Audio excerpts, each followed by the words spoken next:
दोस्तों, जिनको भी एंजाइटी डिप्रेशन होता है या फिर किसी भी तरह का साइकोलॉजिकल प्रॉब्लम होती है, वो सब एक बहुत बड़ी मिस्टेक करते हैं जिसकी वजह से ये प्रॉब्लम बहुत लंबी चलती रहती है और कभी कभी ऐसा लगता है जैसे कि इससे बाहर आना नामुमकिन सा है। चलिए जानते हैं दोस्तों वो मिस्टेक क्या है और इस गड़बड़ी को ठीक करके दोस्तों हम पूरी तरह से एंजाइटी से डिप्रेशन से बाहर आ सकते हैं। तो प्यारे दोस्तों, आज की वीडियो काफ़ी हेल्पफुल आपके लिए साबित होगी। वीडियो को पूरा एंड तक ज़रूर देखिएगा। ये वीडियो दोस्तों अगर आपको मिल गई है तो समझो एंजाइटी और डिप्रेशन को बाय बाय कहने का टाइम आ गया है।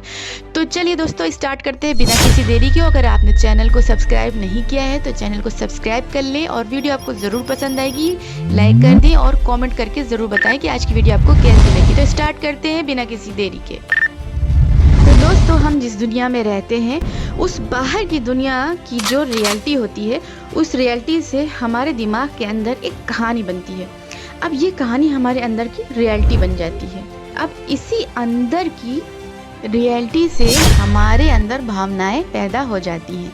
अगर आप खुश रहते हैं तो ये भी अंदर की कहानी की वजह से है। अगर आपको डर लगता है तो भी ये इसी अंदर की कहानी के कारण है। आपको निगेटिव फील हो रहा है तो ये भी इसी अंदर की कहानी की वजह से है। अगर आपको लाइफ में पॉजिटिव महसूस हो रहा है तो ये भी इसी अंदर की कहानी की वजह से है। अब आप बहुत इम्पॉर्टेंट बात को समझो। जब आप ये नेगेटिव फील करते हैं या एंजाइटी फील करते हैं या डिप्रेशन फील करते हैं, उस समय आपको ऐसा लगने लगता है ये सब जो बाहर की दुनिया की रियलिटी है ये सब उसी कारण से हो रहा है। तो आप प्रयास करने लगते हैं कि आपके जो बाहर का वातावरण है उसे आप ठीक कर दें। फिर आप अपने घर वालों को समझाने लगते हैं, तो कभी ऑफिस वालों को समझाने लगते हैं। आप कहने लगते हैं कि आप लोगों की वजह से मुझे दिक्कत हो रही है या ये परेशानी हो रही है, तो आप लोग ऐसा मत कहो, ऐसा मत करो। आप समझाते रहोगे तो ये जो माहौल है, ये जो घटनाएं हैं, ये जो एक्सटर्नल इवेंट है, उनको ही आप मेन कारण प्रॉब्लम का समझने लगते हैं। आप यही समझने लगते हैं कि मुझको इन्हीं कारणों के वजह से प्रॉब्लम हो रही है। तो दोस्तों होता क्या है कि जब हम इसको बदल नहीं पाते हैं तो हम इससे भागने लग जाते हैं, क्योंकि आपके समझाने से क्यों कोई बदलेगा, क्यों कोई अपना बिहेवियर चेंज करेगा। तो दूसरा रास्ता आप क्या करते हैं, आप भागने लग जाते हैं। आपका दूसरा काम होता है आप भागने लगेंगे, क्योंकि आपका टास्क पूरा नहीं हुआ। दिमाग का काम क्या है, दिमाग का काम है टास्क को पूरा करना।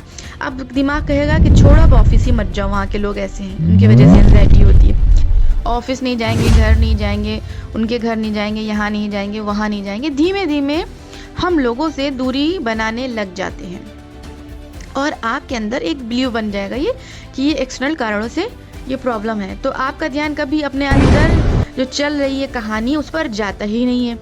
आपको पता ही नहीं चलेगा कि आपके अंदर की जो रियलिटी है इसमें गड़बड़ी चल रही है। ऐसे ही आपको 5 साल हो जाएंगे, आपको 10 साल हो जाएंगे, आपको 20 साल हो जाएंगे और आपको 40 साल हो जाएंगे। आपका डिप्रेशन एंजाइटी कभी ख़त्म ही नहीं होएगा।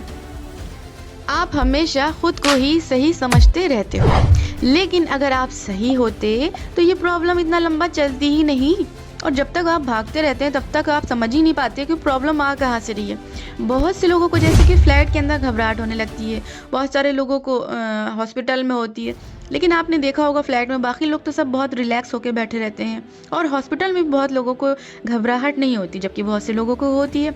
तो अब आप समझो कि घबराहट दिमाग में जो गलत इमेज बैठा रखी है इसके वजह से हो रही है। फ्लैट में कोई दिक्कत नहीं है, वरना सबको दिक्कत होती है। क्योंकि यहाँ पे दोस्तों एक बड़ा पॉइंट ये है कि बाहर कोई प्रॉब्लम अगर रियल है तो वो सबको प्रॉब्लम करेगी। तो ये प्रॉब्लम यूनिवर्सल होगी तो सबको प्रॉब्लम करेगी। अगर वो प्रॉब्लम यूनिवर्सल नहीं है तो मानिए इस बात को कि वो फैक्टर इंटरनल है। और जो भी दिमाग में आपकी कहानी तैयार हो रही है ये कहानी गड़बड़ है। तो आपने अभी तक एक्सटर्नल कारणों पर बहुत कोशिश करी, लेकिन जब तक आप इसके ऊपर कोशिश करोगे तो आप बहुत लंबे समय तक परेशान रहोगे, क्योंकि आप एक्सटर्नल कारणों पर बहुत ज़्यादा कोशिश कर रहे हो और आप परेशान भी लंबे समय से हो। तो एक बार यहाँ पे ये समझ जाएं कि आपके अंदर से गड़बड़ी है, तो एंजाइटी ठीक करने का सबसे पहला दरवाज़ा यही है। तो दोस्तों अगर आपको एंजाइटी ठीक करना है तो सबसे पहली यात्रा यहीं से शुरू होती है कि आप समझें कि प्रॉब्लम इंटरनल कारणों से आ रही है, क्योंकि यही सही दिशा है और वो जो आप अभी तक कर रहे थे वो विपरीत दिशा थी। और जब आप सही दिशा में जाओगे ही नहीं तो मंजिल पे कैसे पहुंचोगे। जब आप विपरीत दिशा में जा रहे हो, उल्टी तरफ जा रहे हो, तो आप नहीं ठीक हो सकते। अगर आपको ठीक होना है तो दोस्तों आपको सही दिशा में चलते रहना होगा। जब आप सही दिशा में चलोगे दोस्तों तो आप ज़रूर मंजिल पे पहुंच जाओगे। तो दोस्तों CBT का यही मेन पार्ट होता है, यही मेन पर्पस होता है कि आपके अंदर ये समझ पैदा कर सके, आप इंटरनल कारणों को आइडेंटिफाई कर सकिए कि आप के अंदर प्रॉब्लम आ कहाँ से रही है। ठीक है, तो आप उसको धीमे धीमे करेक्ट करने लगेंगे। तो आपके अंदर की रिप्रेजेंटेशन जो है उसे आप करेक्ट करने लगेंगे। एक्चुअली में आप सक्षम हो, आप पावरफुल हो, लेकिन अंदर इमेज बनी हुई है कि आप नहीं कर सकते हो, आप कुछ नहीं कर पाओगे। आपके अंदर डर बना हुआ है, आपके अंदर घबराहट बनी हुई है, आपका सेल्फ कॉन्फिडेंस एकदम ख़त्म हो चुका है। तो बस आपको यहीं पे जागरूकता बढ़ानी है कि आपके अंदर पावर भी है और आप सक्षम भी हैं और आप इस काम को करने के लिए कैपेबल भी हैं। और जैसे सब लोग रिलैक्स होकर बैठे हैं फ्लाइट में, मैं भी बैठ सकता हूँ, मुझे भी भगवान ने वैसे ही दिमाग और वैसे ही शरीर दिया है। तो ये डर, ये घबराहट, ये सारी जितनी भी चीज़ें हैं दोस्तों, एंजाइटी, डिप्रेशन, साइकोलॉजिकल जितनी प्रॉब्लम है, ये आपके दिमाग के अंदर बनी हुई निगेटिव इमेजिनेशन है, गलत इमेज है। तो इसको ही आपको सही करना होगा दोस्तों। और ये CBT के थ्रू आप इसे ठीक कर सकते हैं और समझ सकते हैं कि हाँ मैं कहाँ पे गलत हूँ, कहाँ पे सही हूँ। तो जब आप अपनी इमेज को सही करने लगेंगे, दिमाग के अंदर सही इमेज बनाने लगेंगे, तो वहीं से आपकी एंजाइटी ठीक होना स्टार्ट हो जाएगी। आई होप दोस्तों आप बिल्कुल अच्छे से समझ चुके हैं कि किस तरह से एंजाइटी, डिप्रेशन, साइकोलॉजिकल प्रॉब्लम से आप बाहर आ सकते हैं। तो इसी उम्मीद के साथ कि आज की वीडियो आपको काफ़ी हेल्पफुल लगी हो, मुझको दे इजाज़त। Good bye.